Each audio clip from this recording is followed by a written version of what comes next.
The call came on an ordinary Wednesday afternoon, and nothing was ordinary after that. Just as I was setting my coffee mug down and settling into my worn-out desk chair, the number was unfamiliar, flashing urgently across my phone screen. Something in my gut twisted even before I answered. "Hello, is this Emily Carter?" the voice on the other end asked. "Yes," I replied cautiously. "This is Charles from Liberty National Bank. We are calling regarding your overdue mortgage balance of $523,000. We have sent several notices, but the words blurred. Mortgage. $523,000. I did not own a house. I did not even own a new car. You must have the wrong person," I said, my voice shaking despite my efforts to sound calm. "Ma'am, the documents we have show your full name, date of birth, and social security number. You are listed as the primary borrower on the loan taken out 3 years ago.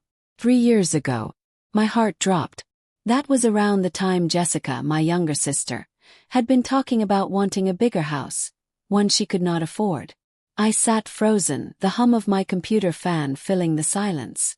My mind raced, flipping through memories I did not even know I was storing. Jessica flashing Pinterest boards at family dinners. My parents gushing about how Jessica deserves the best. How we all pitch in for family. But pitching like this. After hanging up with the bank, promising to look into it when I could barely breathe, I pressed my palms to my eyes hard. My small one-bedroom apartment around me suddenly felt like it was caving in. There had to be a mistake. There had to be. I rifled through my drawers, pulling out every old document I had, praying I would find some clue that proved it was not me. But deep down, the icy grip of betrayal had already begun to wrap around my ribs. Because if it was not a mistake, there was only one explanation. I thought about how my parents always called me the responsible one, the one who did not need help, who would not make a fuss.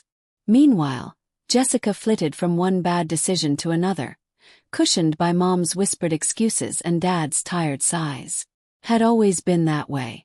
I was the background character in my own family. Useful, dependable, invisible.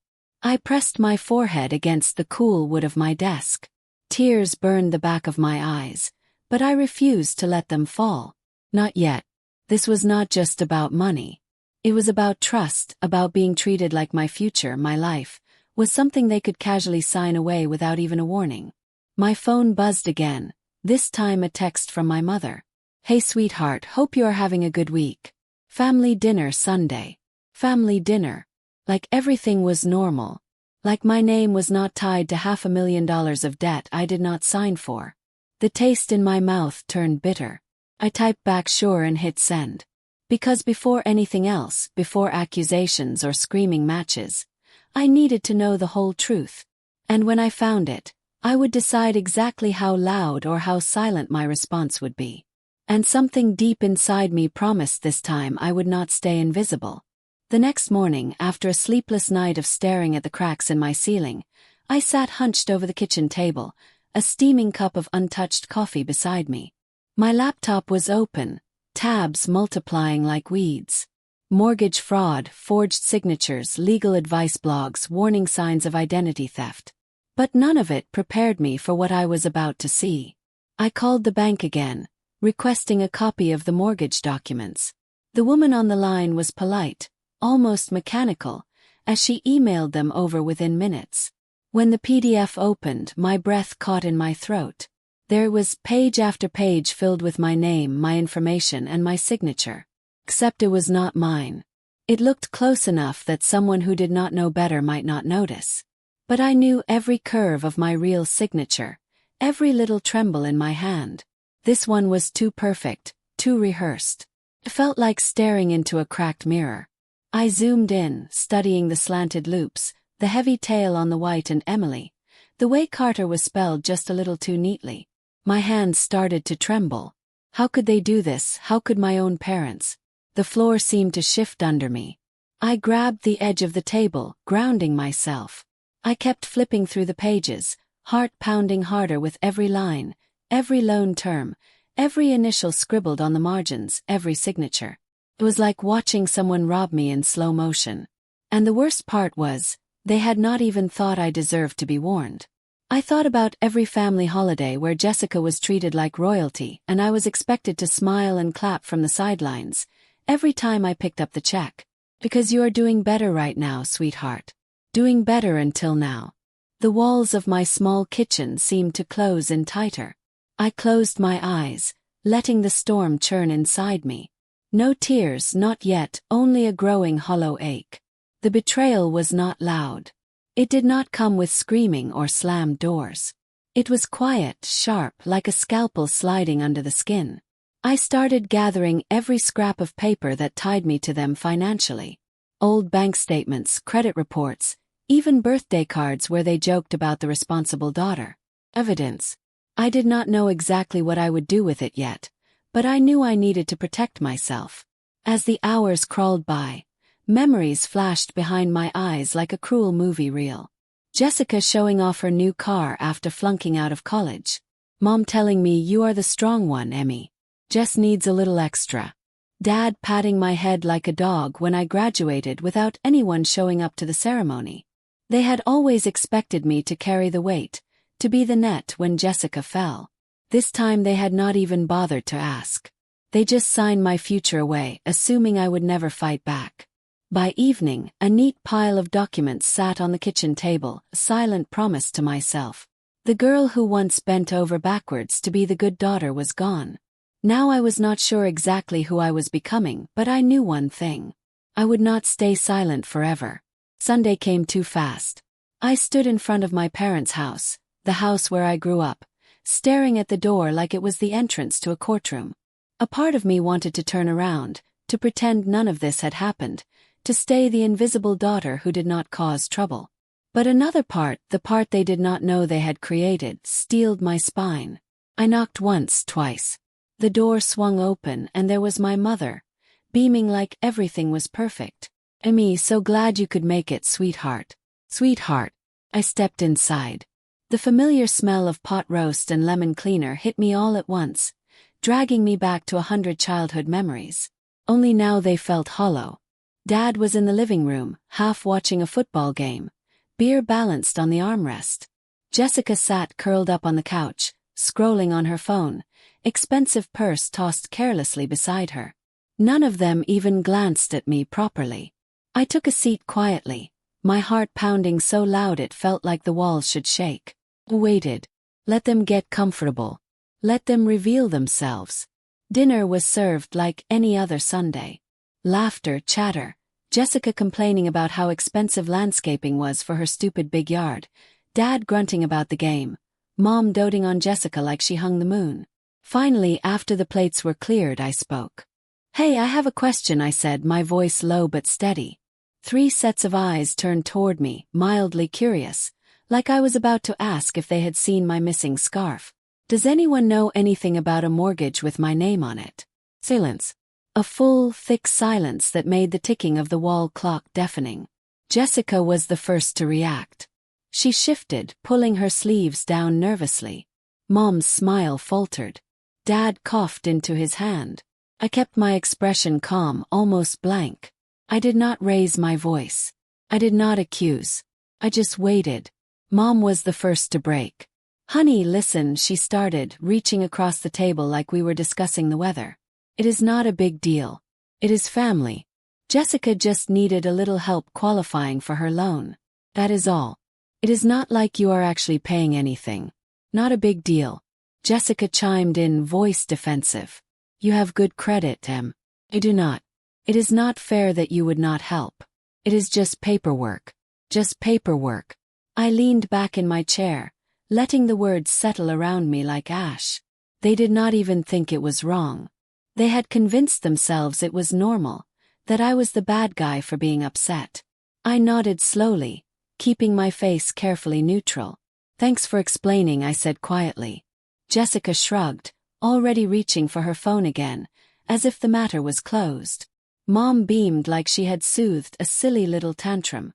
Dad turned back to the game. None of them saw the storm brewing behind my calm eyes. They thought the old Emily was still sitting there. They did not realize yet that the real storm would hit when they least expected it, and it would be silent until it was not. The drive home was a blur. Street lights streaked across the windshield, but I barely saw them. My hands gripped the steering wheel tighter than necessary. The faint hum of the tires on the pavement, the only sound in the car. Inside, though, it was anything but quiet. Their words spun around in my head like a cruel carousel. It is just paperwork. It is not a big deal. Family helps family.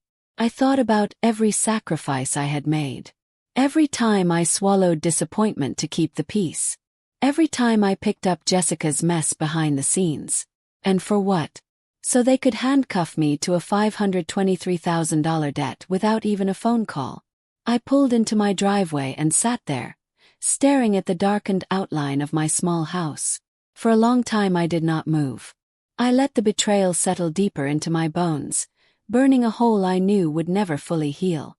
But I also realized something else. This was the moment they had finally freed me. Not by choice, not by apology, but by stripping away every last illusion I had clung to about who they were, about what family meant.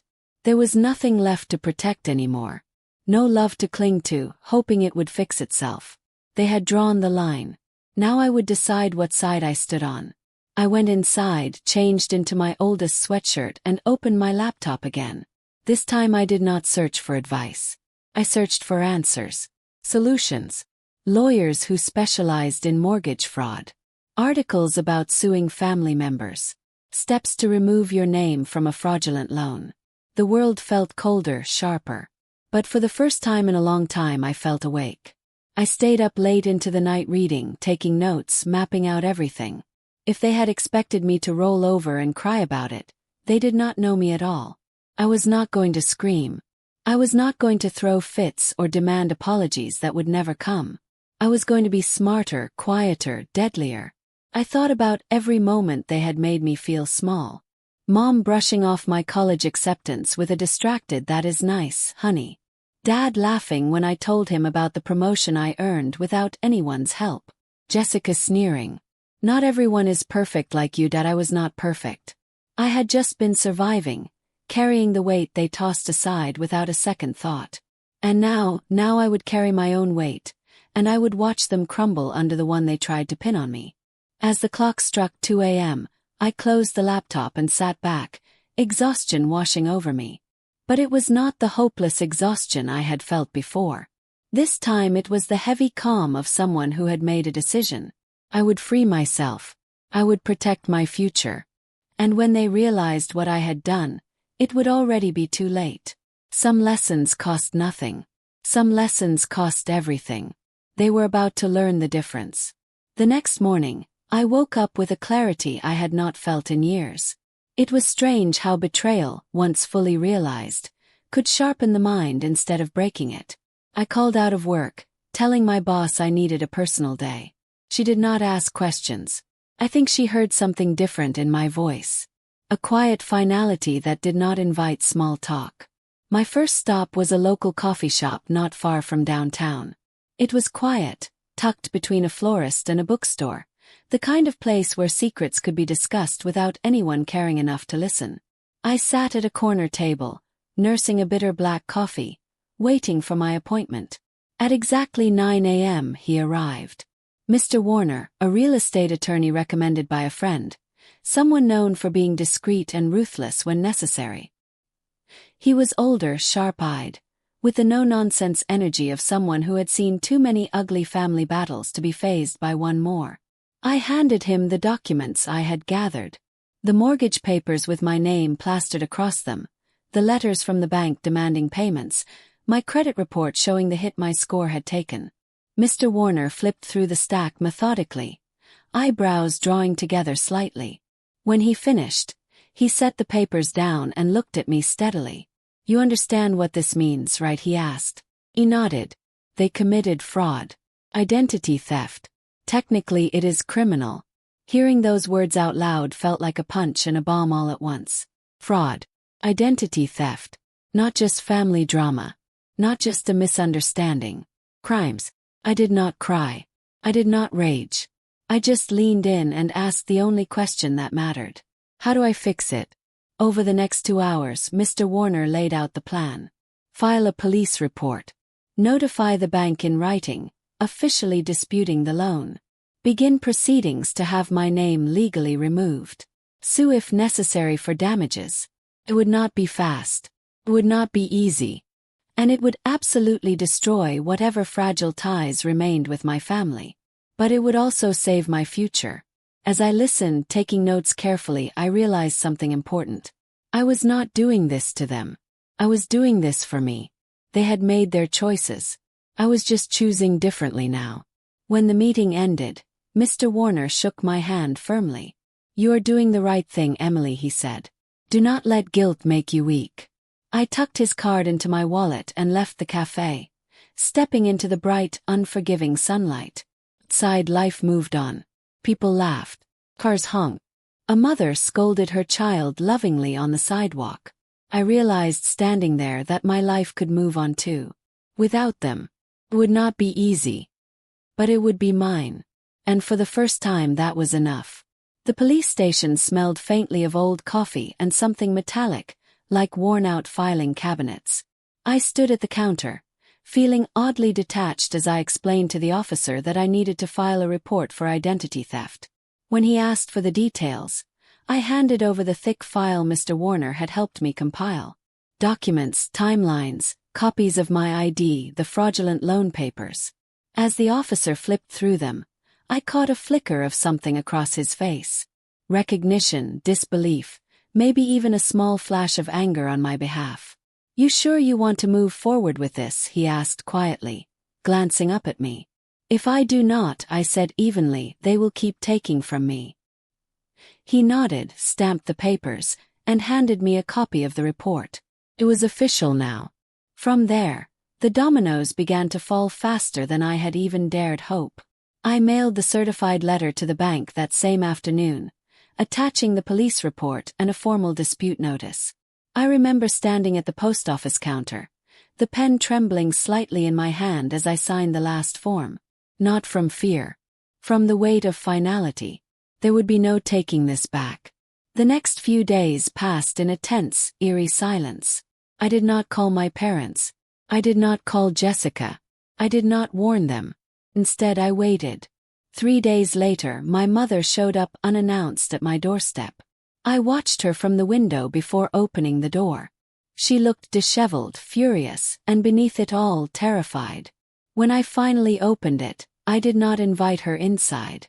She launched into it without even a greeting. "How dare you involve the police?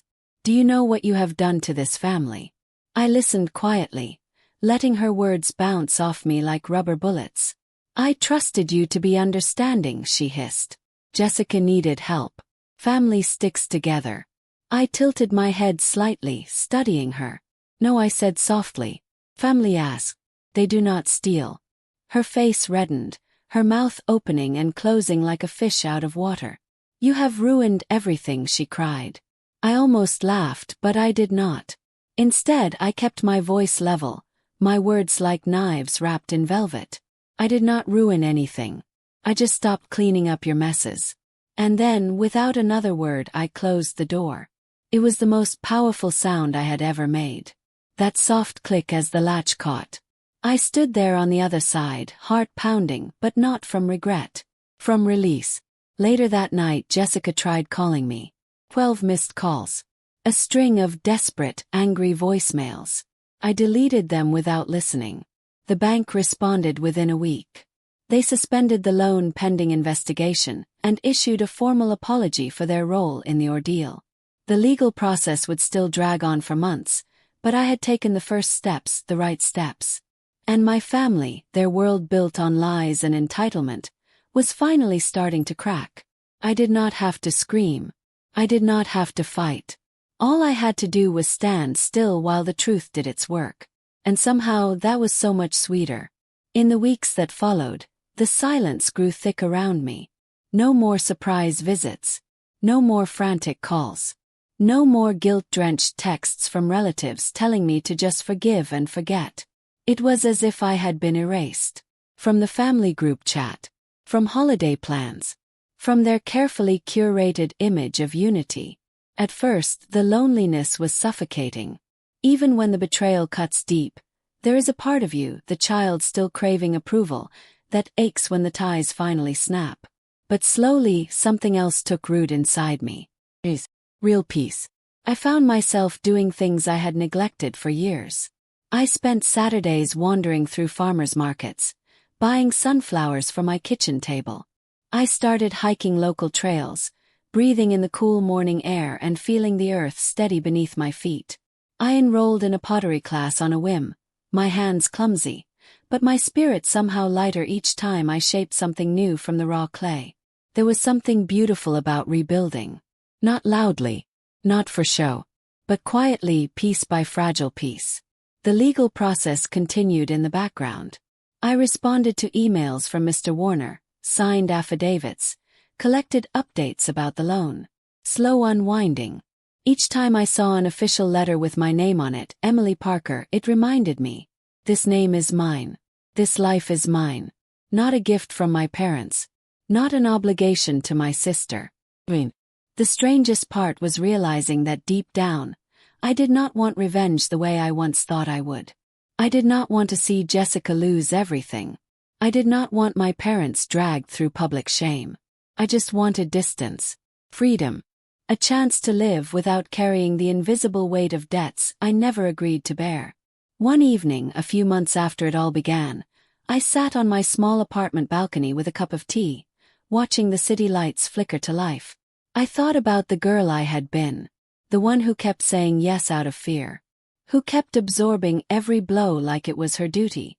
And I thought about the woman I was becoming, quiet, steady, unbreakable in a way no shouting match could ever achieve. A soft breeze lifted the edge of the old throw blanket wrapped around my shoulders. I smiled into the darkness and whispered the words I had waited a lifetime to believe. I owe them nothing. Not anger. Not explanations. Not even forgiveness on their timeline. Just silence. And in that silence, I finally found myself. The final confrontation was not loud. It was not a screaming match or a tearful apology. It was not anything dramatic at all. It happened on a quiet Sunday afternoon, almost a year after everything had started. I had just come back from a pottery fair, arms full of handmade mugs and bowls when I saw them. My parents and Jessica, standing awkwardly outside my apartment building. They looked smaller somehow. Jessica's once perfect hair was unkempt, her eyes darting around nervously. My mother clutched her purse so tightly that her knuckles were white.